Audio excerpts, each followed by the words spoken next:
Buenos días, feliz sábado. Qué gusto poder saludarles nuevamente. Siempre es un privilegio, una alegría poder conectarnos por aquí en el círculo de oración y fortalecernos juntos a través del estudio de la palabra, a través de la oración, que podamos orar unos por otros y que podamos saludarnos. Es una bendición. Y en este día de reposo, un día de estar en plena conexión con nuestro Padre Celestial, qué mejor que comenzar con una oración para pedirle al Padre que sea el Espíritu Santo que nos dirija. Así que los que me puedan acompañar, favor de estar reverentes para orar. Oramos. Querido Dios que estás en los cielos, bendito y alabado sea tu santo nombre. Te damos gracias, Padre, por la bendición, por la presencia de tu Santo Espíritu. Gracias, Padre, por tantas bendiciones que derramas sobre nosotros. De manera especial, Padre, hoy te quiero dar gracias por tu santa palabra. Gracias por la luz que tú nos das. Gracias porque somos parte de la última generación y todo lo que se escribió en tu santa palabra fue escrito para ejemplo a nosotros. Qué maravilloso eres, Padre. En esta hora, Padre, que vamos a presentar estas historias bíblicas y cómo tú nos muestras ese patrón perfecto y maravilloso en cada una de estas líneas. Y yo te quiero pedir, Padre, que tú abras nuestra mente, nuestro corazón, nuestro entendimiento y nos des sabiduría para nosotros poder verlo, poder ver cómo tú actúas y que nosotros podamos entender en qué tiempo estamos nosotros ahora mismo parados, que podamos ver cuán cerca está la venida de nuestro Señor Jesucristo, nuestro Salvador. Te pido, Padre, que sea el Espíritu Santo el que hable a través de mí, para que todos los que escuchen puedan ser bendecidos a través de tu santa palabra y que este mensaje llegue con poder y que pueda ser de bendición y para tu gloria y tu honra sobre todo. En el nombre de tu Hijo Jesús te lo pido. Amén. Bueno, el tema para hoy, como les dije, vamos a continuar con el tema de la anterior, que se titula Siguiendo las líneas. Y nosotros estuvimos viendo en el tema anterior cómo comienzan cada una de estas historias bíblicas y vimos los primeros 3 pasos que tienen un tiempo de oscuridad, un tiempo donde el pueblo de Dios se ha apartado de Dios y pues luego vimos que una profecía se cumple en ese periodo y vimos también que Dios levanta un reformador en cada una de estas historias. Vamos a ver que lo que continúa pues es un aumento de conocimiento. Algunas personas en esas generaciones pues van a recibir luz y Dios les va a mostrar qué es lo que Él va a hacer en cada una de esas líneas. Y va a haber un grupo de personas que van a entender la voluntad de Dios en ese tiempo, lo que sería la verdad presente para ese tiempo. Vamos a ver que luego un ser celestial desciende.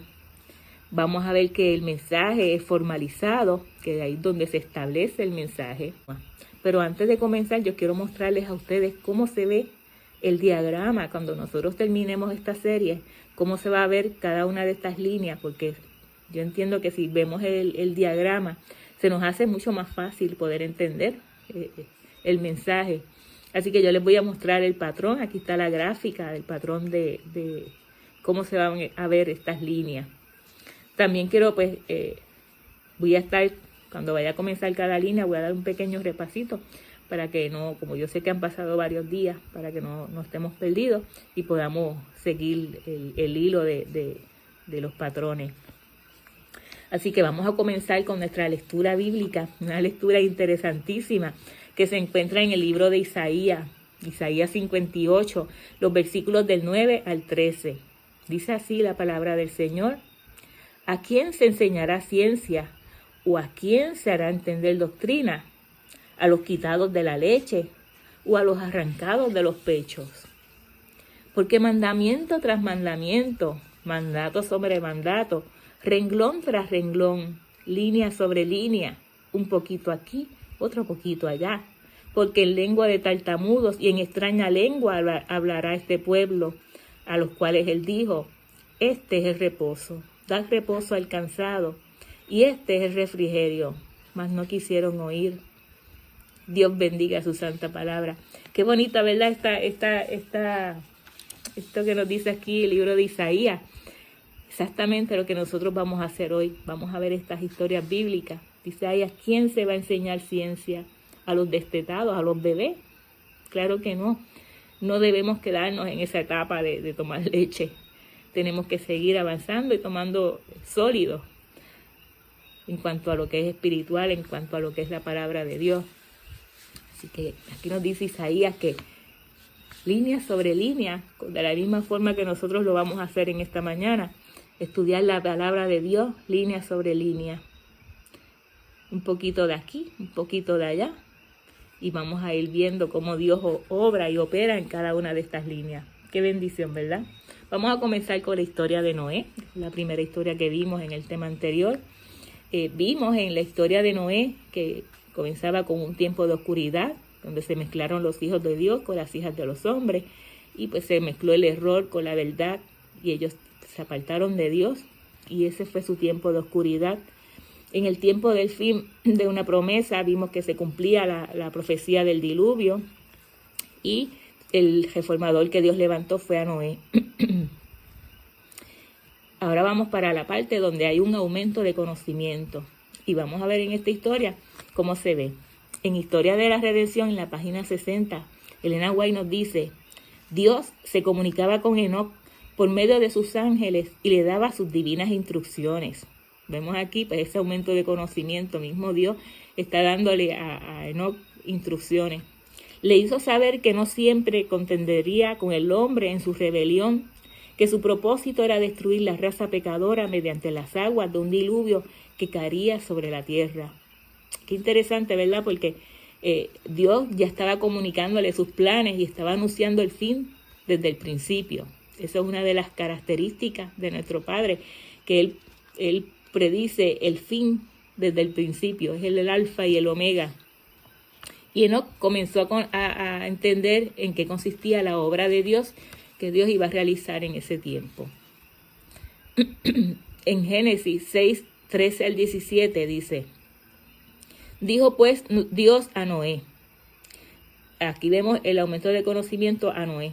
Dijo pues Dios a Noé: he decidido el fin de todo ser, porque la tierra está llena de violencia a causa de ellos, y he aquí que yo los destruiré con la tierra. Hazte un arca de madera de gofer, harás aposentos en el arca, y la calafatearás con brea por dentro y por fuera. Y de esta manera la hará de 300 codos la longitud del arca, de 50 codos su anchura y de 30 codos su altura. Aquí vemos que Dios le estaba dando a Noé ya las instrucciones, así que vemos también que hay un aumento de conocimiento en Noé. Continúa y dice: una ventana harás al arca y la acabarás a un codo de elevación por la parte de arriba, y pondrás la puerta del arca a su lado, y le harás piso bajo segundo y tercero. Y aquí que yo traigo un diluvio de agua sobre la tierra para destruir toda carne, en que haya espíritu de vida debajo del cielo. Todo lo que hay en la tierra morirá. Así que vemos aquí este aumento de conocimiento, tanto en Enoc como en Noé. En las dos personas, pues ellos entendieron cuáles eran los planes de Dios y entendieron qué era lo que Dios iba a hacer. Vamos a ver cómo se formaliza este mensaje. El hijo de Enoc se llamaba Matusalén, y su nombre significaba cuando muera será enviado. Y sabemos que este nombre era profético. En el mismo año que Matusalén murió, vino el diluvio. Esto es un dato interesante porque Enoc sabía que el diluvio vendría con la muerte de su hijo. Vamos a ver cuántos años pasaron desde el nacimiento de Matusalén hasta el diluvio. En Génesis, la Biblia no nos lo dice directamente, pero si uno lee la genealogía y los años que cada uno de ellos vivió, uno puede sacar este tiempo. En Génesis 5:25 dice: vivió Matusalén 187 años y engendró a Lamec. Así que nosotros vamos a hacer el cálculo y vamos a anotar 187 años que vivió Matusalén hasta que nació Lamec, su hijo. En el versículo 28 de Génesis 5 también dice: vivió Lamec 182 años y engendró un hijo. Sabemos que ese hijo era Noé.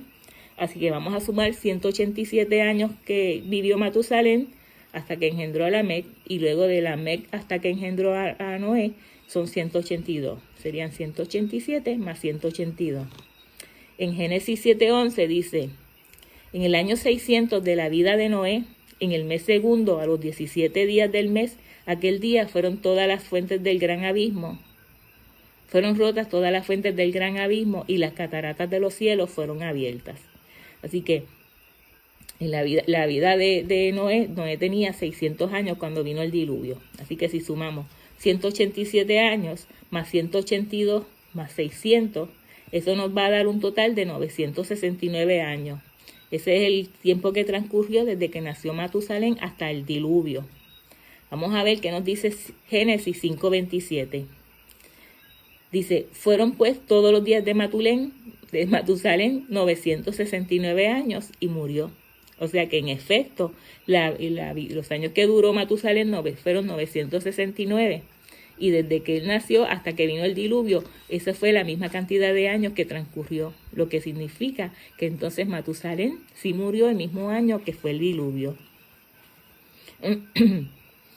Vamos a ver que con esto se nos confirma que en efecto Matusalén, ahí se reafirma el mensaje y que esta profecía de tiempo que era dada a través del nombre de Matusalén es la que formaliza el mensaje y estableciendo así lo que habría de ocurrir del diluvio. Vamos a ver cómo desciende un ser celestial, que es el próximo paso que se da en estas líneas de reforma.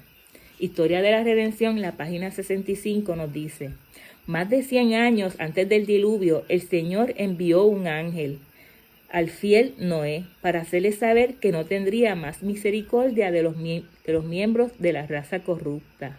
¿Qué nos dijo ahí al principio? Que más de 100 años antes del diluvio, el Señor envió un ángel al fiel Noé. Vemos ahí ese ser celestial que descendió. Dice, pero no quería que ignoraran su propósito. Instruiría a Noé y lo transformaría en un fiel predicador para advertir al mundo acerca de la destrucción que se avecinaba, a fin de que los habitantes de la tierra no tuvieran excusa. El patriarca debía predicar a la gente y también construir un arca según las indicaciones de Dios para salvación de sí mismo y su familia. No solo debía predicar, sino que su ejemplo al construir el arca habría de convencer a todos que creía lo que él predicaba. Vemos cómo el ser celestial desciende y le trae las instrucciones a Noé de cómo tenía que construir el arca. Y le explica también qué era lo que Dios iba a hacer y le da las instrucciones de que él tenía que predicar durante esos 120 años para que el mundo conociera y supiera los planes de Dios. En la línea de Moisés, tuvimos en el tema anterior el tiempo de oscuridad, que es cuando los israelitas estuvieron en el cautiverio en Egipto, y durante ese tiempo pues ellos hasta cierto punto se olvidaron del conocimiento de la ley de Dios y se habían apartado de sus preceptos, y eso se establecía como el tiempo de oscuridad en la vida de ellos. El tiempo del fin de una profecía, pues en Génesis 15:13, que nos hablaba de la profecía de los 400 años que ellos iban a estar en cautiverio en Egipto y que se terminaban cuando en esa misma línea de Moisés. Y Dios levantó un reformador que en ese caso pues era Moisés. Ahora vamos a ver lo que es el aumento de conocimiento, que es el próximo paso que seguiría. En esta línea de Moisés vamos a ver este aumento de conocimiento en los padres de Moisés, en los ancianos de Israel, en la mamá de Moisés y en el mismo Moisés también. Dice, mientras este decreto estaba en vigencia, les nació un hijo, Amram y Jocabed, israelitas devotos de la tribu de Leví. El niño era hermoso y los padres, creyendo que el tiempo de la liberación de Israel se acercaba y que Dios iba a suscitar un libertador para su pueblo, decidieron que el niño no fuese sacrificado. Recuerden que se había dado una orden para matar a todos los niños. La fe en Dios fortaleció sus corazones y no temieron el mandamiento del rey. Esta cita se encuentra en Patriarcas y Profetas, la página 248. En la página 251 de este mismo libro, vamos a ver ese aumento de conocimiento a los ancianos de Israel. Dice, a los ancianos de Israel les comunicaron los ángeles que la época de su liberación se acercaba y que Moisés era el hombre que Dios emplearía para realizar esta obra. Así que vemos que ellos también tuvieron ese aumento de conocimiento, que no es otra cosa que conocer la verdad presente, conocer qué es lo que Dios, los planes de Dios en ese tiempo. Vamos a ver cómo vemos este aumento de conocimiento también en la mamá de Moisés. Dice, Dios había oído las oraciones de la madre. Su fe fue premiada. Con profunda gratitud emprendió su tarea, que ahora no entrañaba peligro. Aprovechó fielmente la oportunidad de educar a su hijo para Dios. Estaba segura de que había sido preservado para una gran obra y sabía que pronto debía entregarlo a su madre adoptiva y se vería rodeado de influencias que tenderían a apartarlo de Dios. Todo esto la hizo más diligente y cuidadosa en su instrucción que en la de sus otros hijos. Trató de inculcarle la reverencia a Dios y el amor a la verdad y a la justicia, y oró fervorosamente que fuese preservado de toda influencia corruptora. Le mostró la insensatez y el pecado de la idolatría, y desde muy temprana edad le enseñó a postrarse y orar al Dios viviente, el único que podía oírle y ayudarle en toda emergencia. Esta cita está en Patriarcas y Profetas, la página 249. Vemos ahí como la mamá de Moisés también tuvo ese aumento de conocimiento. Dios le mostró que Moisés tenía un gran propósito y que él iba a ser el libertador de Egipto. Otra persona que recibió este aumento de conocimiento fue Moisés. Él no estaba preparado para su gran obra. Aún tenía que aprender la misma lección de fe que se le había enseñado a Abraham y a Jacob, es decir, a no depender para el cumplimiento de las promesas de Dios de la fuerza y sabidurías humanas, sino del poder divino. Había otras lecciones que Moisés había de recibir en medio de la soledad de las montañas. En la escuela de la abnegación y la dureza había de aprender a ser paciente y a temperar sus pasiones. Antes de poder gobernar sabiamente, debía ser educado en la obediencia. Antes de poder enseñar el conocimiento de la divina voluntad a Israel, su propio corazón debía estar en plena armonía con Dios. Mediante su propia experiencia debía prepararse para ejercer un cuidado paternal sobre todos los que necesitasen su ayuda. Esta cita se encuentra en Patriarcas y Profetas, páginas 253 y 254. Vemos ahí que en el desierto que Moisés, es cuando Moisés escribe tanto el libro de Génesis como el de Job, y pasados los 40 años en el desierto, un día él estaba apacentando ovejas y es en este momento que se encuentra con una zarza y ya conocemos la historia. En este momento es que Jehová le da las instrucciones. Así que vamos a ver cómo se formaliza el mensaje. Vamos a leer una cita de Patriarcas y Profetas en la página 54. Dice, un día mientras apacentaba sus rebaños cerca de Horeb, monte de Dios, Moisés vio arder una zarza, sus ramas, su follaje, su tallo, todo ardía, y sin embargo no parecía consumirse. Se aproximó para ver esa maravillosa escena, cuando una voz procedente de las llamas le llamó por su nombre. Con labios trémulos contestó, heme aquí. Se le amonestó a no acercarse irreverentemente. Quita tus zapatos de tus pies, porque el lugar en el que tú estás, tierra santa es. Yo soy el Dios de tu padre, Dios de Abraham, Dios de Isaac, Dios de Jacob. Era el que, como ángel del pacto, se había revelado a los padres en épocas pasadas. Entonces Moisés cubrió su rostro porque tuvo miedo de mirar a Dios. Se le ordenó a Moisés que reuniera primero a los ancianos de Israel, a los más nobles y rectos de entre ellos, a los que habían lamentado durante mucho tiempo su servidumbre, y que les declarase el mensaje de Dios con la promesa de la liberación. Después había de ir con los ancianos ante el rey y decirle, Jehová, el Dios de los hebreos, nos ha encontrado, por tanto, nosotros iremos ahora camino de 3 días por el desierto para que sacrifiquemos a Jehová, nuestro Dios. Patriarcas y Profetas, página 258. A Moisés se le había prevenido que Faraón se pondría a la súplica de permitir la salida de Israel. Dios le indicó a Moisés que se uniese a su hermano mayor Aarón, quien debido a que había estado usando diariamente la lengua egipcia podía hablarla perfectamente. Y es en este momento que Moisés tuvo mucho miedo y se preguntaba, ¿cómo es que yo voy a poder llevar a cabo esta obra tan grande? ¿Cómo es que Dios me está pidiendo eso a mí? Pero en ese momento Dios le dio ideas claras a Moisés de qué era lo que él tenía que hacer y cómo iba a hacerlo. Es aquí donde se formaliza el mensaje. Entonces, para que se fortalezca este mensaje, va a descender un ser divino. Y le dice así, esto está en Éxodo, capítulo 4, 24 al 26, dice: y aconteció en el camino que en una posada Jehová le salió al encuentro y quiso matarlo. Entonces Séfora tomó un pedernal afilado y cortó el prepucio de su hijo, y lo echó a sus pies, diciendo: a la verdad tú me eres un esposo de sangre. Así le dejó luego ir. Y ella dijo: esposo de sangre a causa de la circuncisión. Elena White nos explica más sobre esta escena y ella dice: mientras se alejaba de Madián, Moisés tuvo una terrible y sorprendente manifestación del desagrado del Señor. Se le apareció un ángel en forma amenazadora, como si fuera a destruirle inmediatamente. No le dio ninguna explicación, pero Moisés recordó que había desdeñado uno de los requerimientos de Dios y, cediendo a la persuasión de su esposa, había dejado de cumplir el rito de la circuncisión con su hijo menor. No había cumplido con la condición que podía dar a su hijo el derecho a recibir las bendiciones del pacto de Dios con Israel. En ese tiempo la circuncisión venía a ser como lo que es hoy el bautismo. Y tal descuido de parte del jefe elegido no podía menos que menoscabar ante el pueblo la fuerza de los preceptos divinos. Séfora, temiendo que su esposo fuese muerto, realizó ella misma el rito. Y entonces el ángel permitió a Moisés continuar la marcha.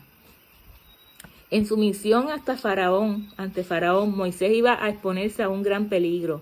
Su vida podría conservarse solo mediante la protección de los santos ángeles, pero no estaría seguro mientras tuviera un deber conocido sin cumplir, pues los ángeles de Dios no podrían escudarle. Y esta cita la encontramos en Patriarcas y Profetas. Vemos aquí que cuando ellos iban camino hacia Egipto, se aparece este ángel y va a matarlo.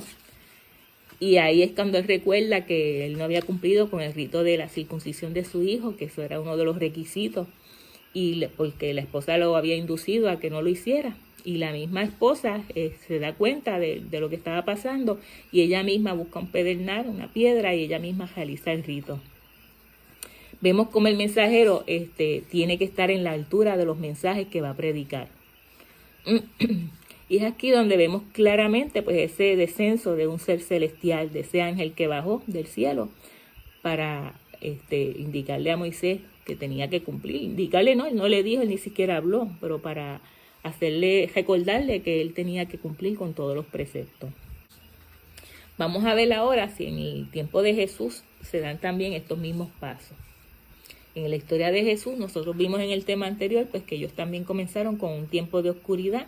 Ellos habían malinterpretado las escrituras y habían mezclado la verdad con el error. Vimos también que el tiempo del fin de la profecía, pues fue la profecía del nacimiento del Mesías y la profecía de las 70 semanas, que decía: y después de las 72 semanas se quitará la vida al Mesías, mas no por sí, y el pueblo de un príncipe que ha de venir destruirá la ciudad y el santuario, y su fin serán con inundación, y hasta el fin de la guerra durarán las devastaciones. Y por otra semana confirmará el pacto con muchos, a la mitad de la semana hará cesar el sacrificio y la ofrenda. Después, con la muchedumbre de las abominaciones, vendrá el desolador, hasta que venga la consumación, y lo que está determinado se derrame sobre el desolador. Así que vimos en esa historia de Jesús que esa profecía se cumplió. Y vimos también que Dios levanta un reformador, que ese reformador pues fue Juan Bautista, quien le abrió camino a Jesús, que fue también el otro reformador. Vamos a ver si en la historia de Jesús se cumplen también los mismos patrones que ya vimos en las otras historias. Primero que nada, pues debe haber un aumento de conocimiento. Y ¿se acuerdan de los pastores y de los magos de Oriente? Vemos que los ángeles pasaron por alto a los líderes de este tiempo y se dirigieron a humildes pastores y a distantes paganos para darle ese mensaje de la venida del Mesías. Y hablando de esto, Elena White nos dice, en El conflicto de los siglos, en la página 316, a causa de su orgullo e incredulidad, el Señor los dejó a un lado y reveló su verdad a los que cual los pastores de Belén y los magos de Oriente prestaron atención a toda la luz que habían recibido. Vemos aquí a estos pastores y a los magos de Oriente con ese aumento de conocimiento de que Dios les permitió que ellos recibieran esa luz y entendieran que era lo que el Mesías estaba por nacer. Y no nos olvidemos de Zacarías, que a él se le reveló que su hijo, el Juan el Bautista, pues prepararía el camino también para el Mesías. Eso lo vemos en Lucas 1, del 11 al 17. Y también hubo un aumento de conocimiento para Simeón y Ana. Dice en Lucas 2:25, y aquí había en Jerusalén un hombre llamado Simeón, y este hombre justo y piadoso esperaba la consolación de Israel, y el Espíritu Santo estaba sobre él. Estaba también allí Ana, profetisa, hija de Fanuel, de la tribu de Aser, de edad muy avanzada, pues había vivido con su marido 7 años desde su virginidad, y era viuda hacía 84 años. Y no se apartaba del templo, sirviendo de noche y de día con ayunos y oraciones. Esta, presentándose a la misma hora, daba gracias a Dios y hablaba del niño a todos los que esperaban la redención en Jerusalén. Esto es una cita de Lucas 2, 36 al 38.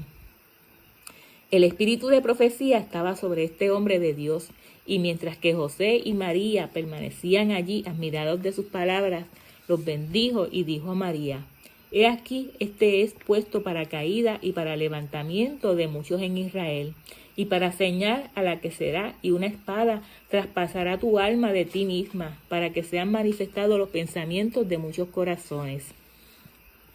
También Ana, la profetisa, vino y confirmó el testimonio de Simeón acerca de Jesucristo. Mientras hablaba Simeón, el rostro de ella se iluminó con la gloria de Dios y expresó su sentido de agradecimiento por habérsele permitido contemplar a Cristo el Señor. Estos humildes adoradores no habían estudiado las profecías en vano, pero los que ocupaban los puestos de gobernantes y sacerdotes en Israel, aunque habían tenido delante de sí los preciosos oráculos proféticos, no andaban en el camino del Señor, y sus ojos no estaban abiertos para contemplar la luz de la vida. Esta cita está en El deseado de toda la gente, en la página 37. Vemos aquí cómo Simeón y Ana tuvieron también esa luz, ese aumento de conocimiento.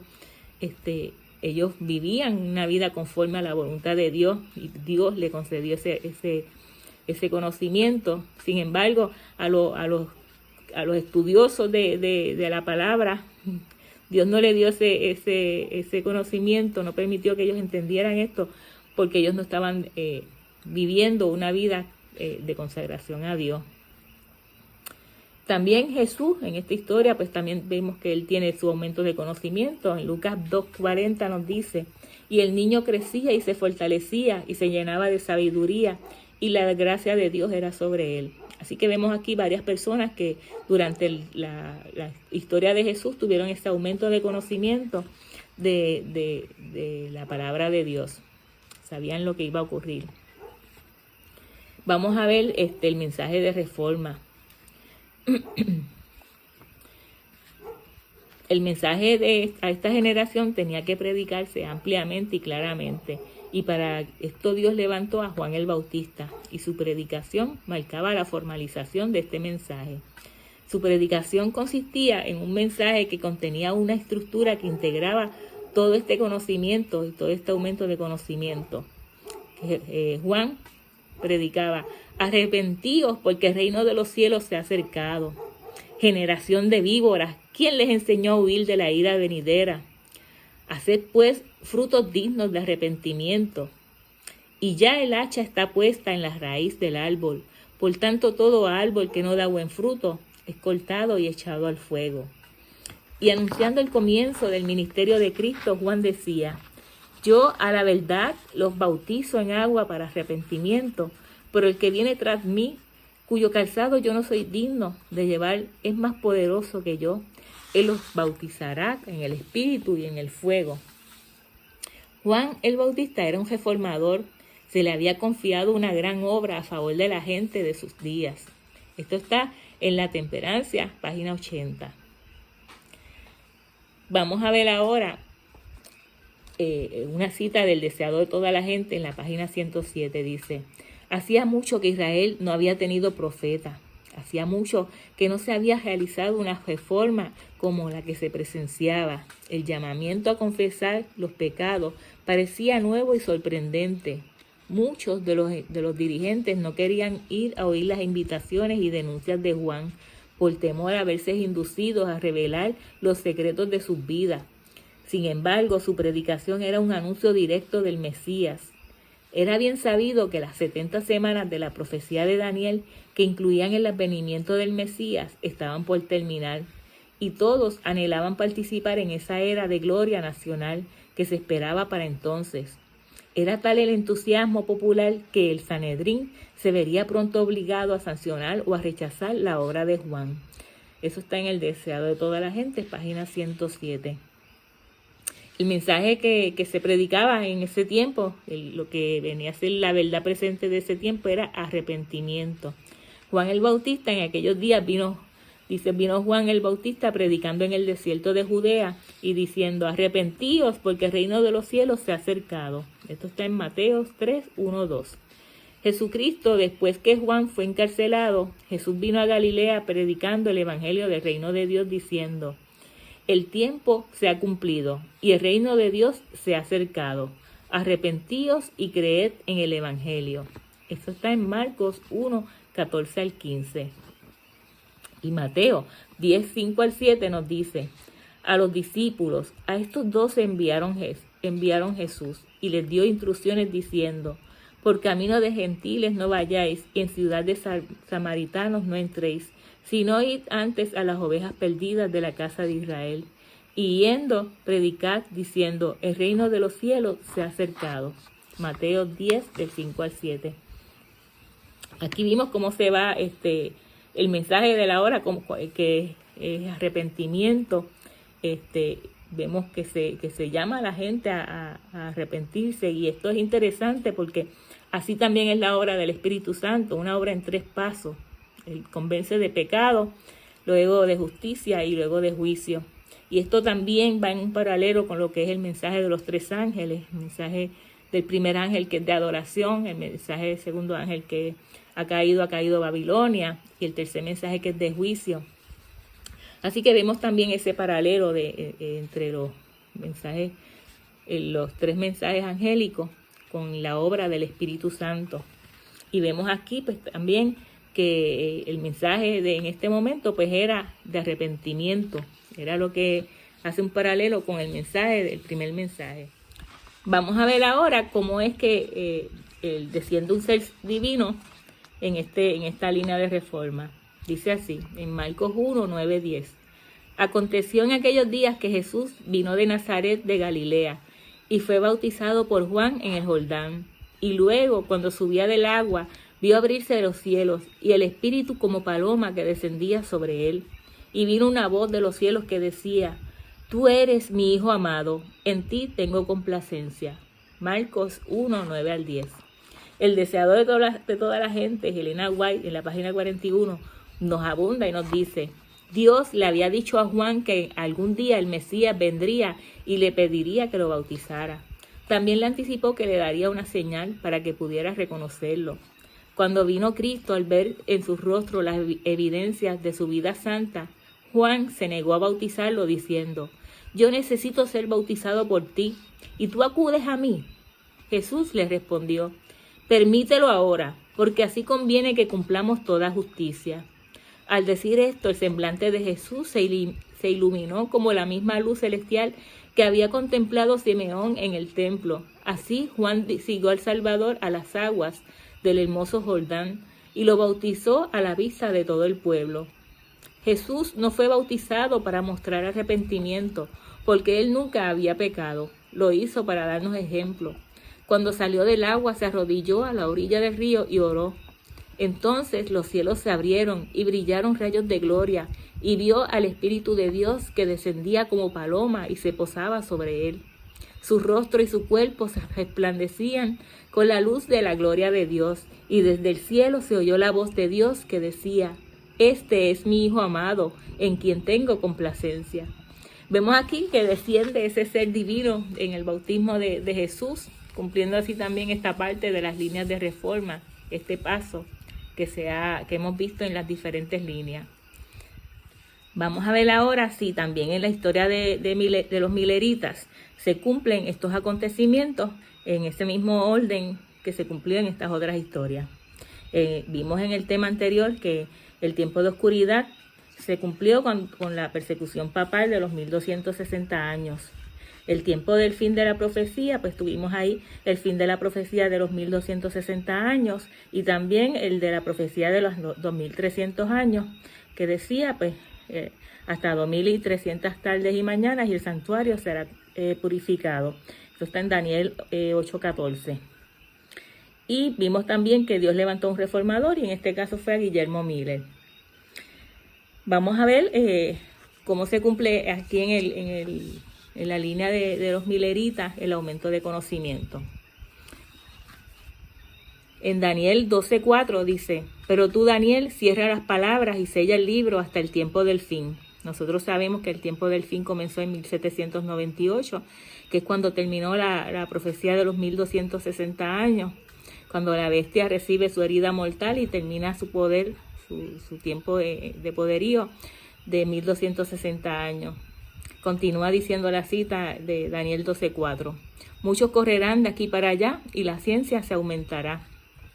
Elena nos amplía y nos dice: pero desde 1798 el libro de Daniel ha sido desellado, la ciencia de la profecía ha aumentado y muchos han proclamado el solemne mensaje del juicio cercano.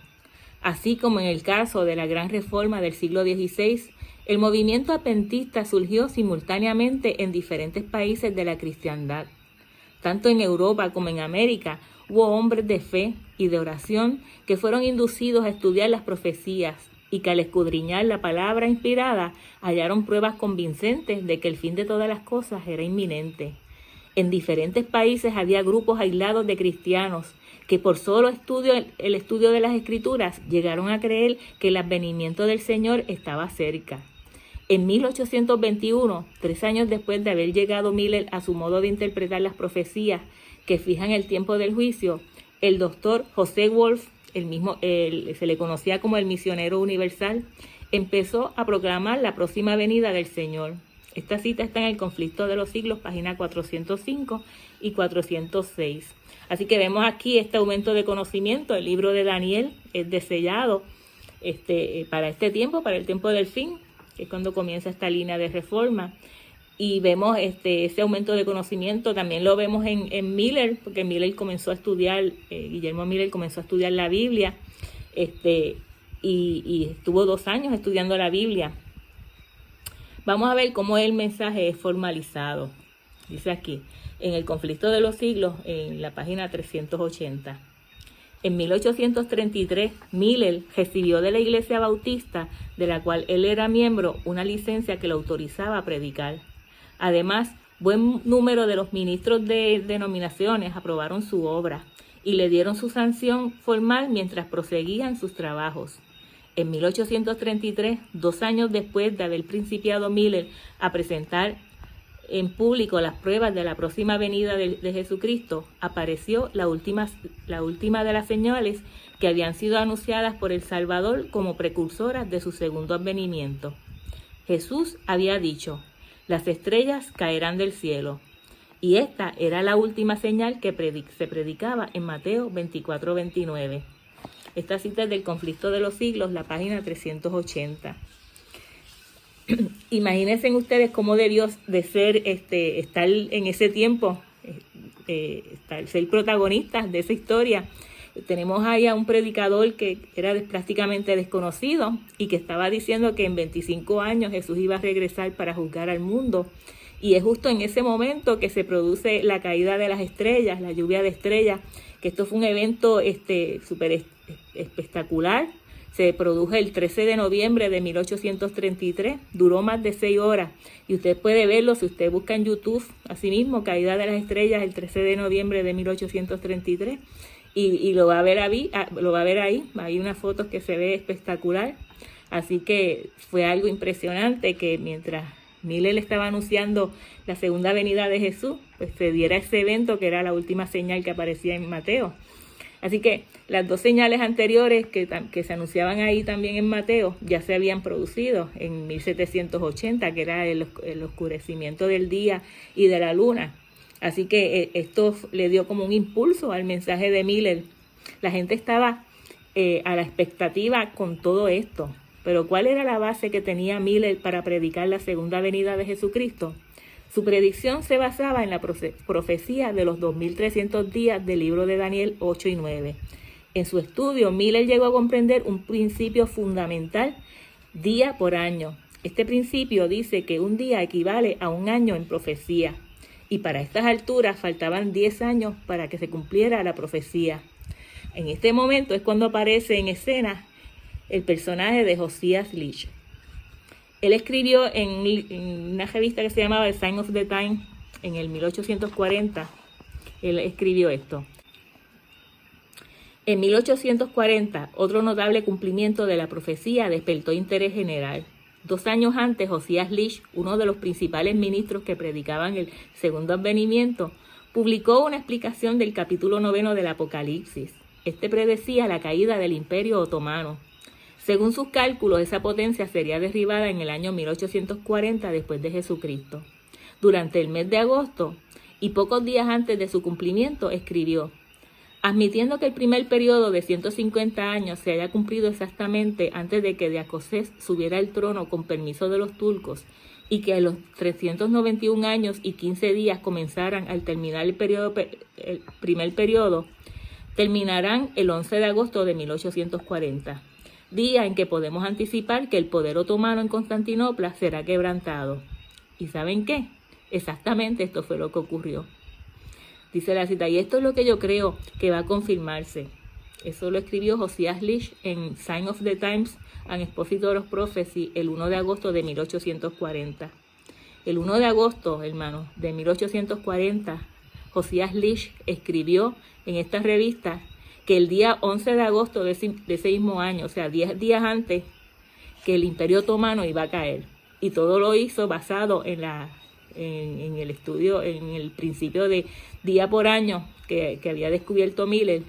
Y basado en ese principio, él sacó los cálculos y llegó a la conclusión de que exactamente ese día, 11 de agosto de 1840, el Imperio Otomano iba a caer.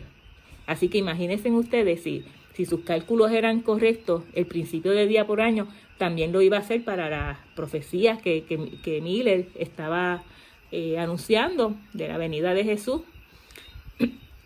Pero recuerden que en ese momento, cuando Miller estaba hablando sobre la segunda venida de Jesús, eso era simplemente una teoría de granjero. Pero la mejor parte viene ahora. Ellen White nos dice, todo está en el Conflicto de los Siglos, en la página 382 y 383.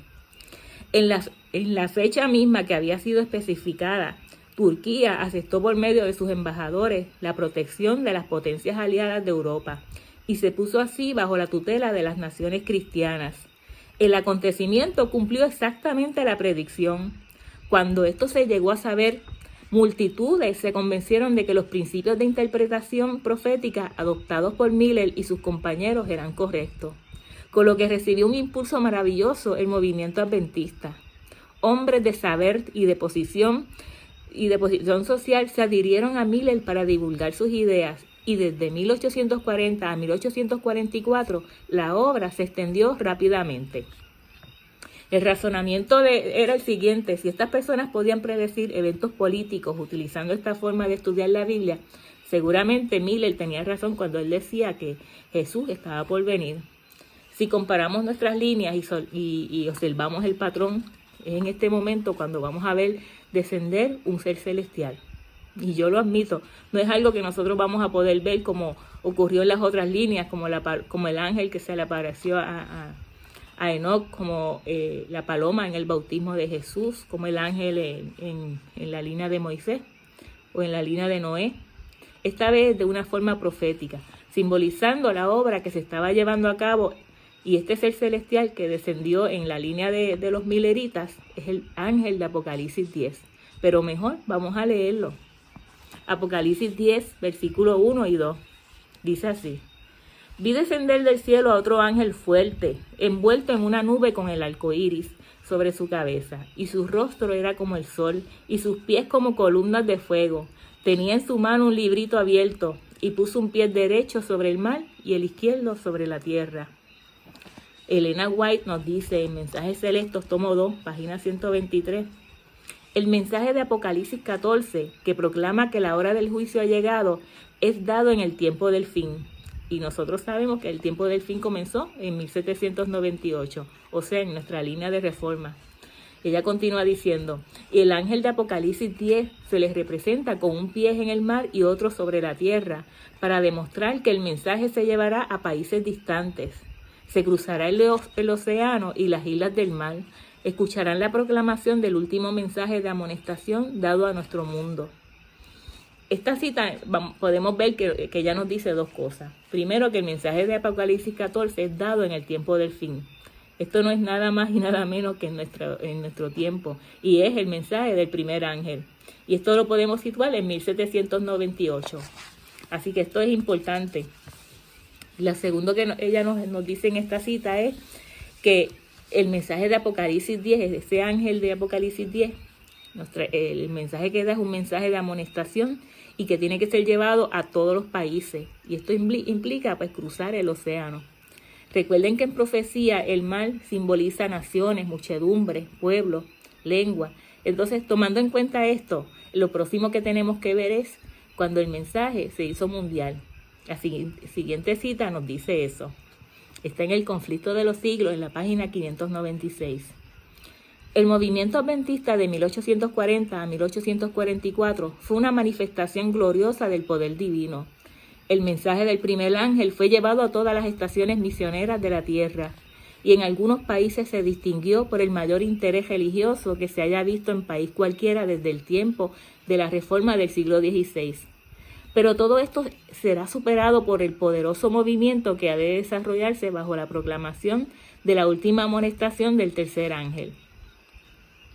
Ellen White nos dice que desde 1840 el mensaje comenzó a hacerse mundial, y es por eso que aquí nosotros situamos el descenso de ese ser celestial en esta línea de reforma, el ángel de Apocalipsis 10. A partir de este momento, ya que la convicción de que los cálculos eran correctos, según el entendimiento de ellos hasta ese momento, pues claro está, surgió la necesidad de hacer que este mensaje fuera más accesible a las personas. Estas personas hablaban de cosas que inclusive nosotros en este tiempo muchos desconocen. Hablaban de las bestias de Apocalipsis, del libro de Daniel, de las profecías, de cómo se estaban cumpliendo las cosas. Y en ese momento surge Charles Fish. Se le ocurrió una idea, y era plasmar todas estas profecías y todo este conocimiento que ellos estaban adquiriendo en unas tablas o unos diagramas con dibujos. Así a las personas que no sabían mucho de profecía o que no entendían mucho de la Biblia, se les iba a hacer mucho más fácil entender y poder aprender más de las profecías. Ese va a ser nuestro próximo tema, cómo se establecen los fundamentos en cada una de las líneas de reforma. Y por supuesto vamos a ver también la actividad de los enemigos, porque siempre que Dios levanta un reformador y trae un reavivamiento, el enemigo se va a molestar y va a querer estorbar esa obra. Así que vamos a ver también la actividad de los enemigos y vamos a ver los diferentes chascos que han ocurrido también en cada una de estas líneas de reforma. Hasta aquí la presentación para el día de hoy. Y esperamos que haya sido de bendición para todos. Que Dios les bendiga y que podamos tener un día gozoso en la paz del Señor. Dios les bendiga.